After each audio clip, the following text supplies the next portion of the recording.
മന്ത്രിമാരുടെ നേതൃത്വത്തിൽ നടത്തുന്ന സംസ്ഥാനതല അദാലത്തുകൾക്ക് തിരുവനന്തപുരം ജില്ലയിൽ തുടക്കം. തിരുവനന്തപുരം വിമൻസ് കോളേജിൽ നടത്തിയ അദാലത്ത് മുഖ്യമന്ത്രി പിണറായി വിജയൻ ഉദ്ഘാടനം ചെയ്തു.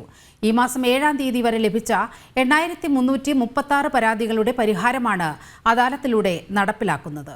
വിവിധ ജില്ലകളിലായി 13-ാം തീയതി വരെ അദാലത്തുകൾ തുടരും.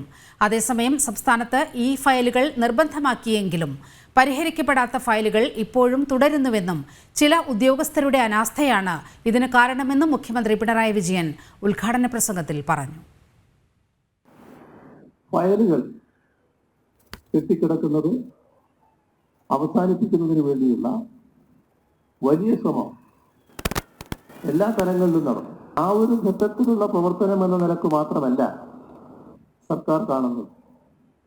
ഇത് തുറന്നു പോകേണ്ട ഒരു പ്രവർത്തന ശൈലി എന്തായിരിക്കണമെന്ന് ഉദ്യോഗസ്ഥർക്കാകെ നൽകുന്ന ഒരു നിർദ്ദേശമായിട്ടാണ് കാണേണ്ടത്.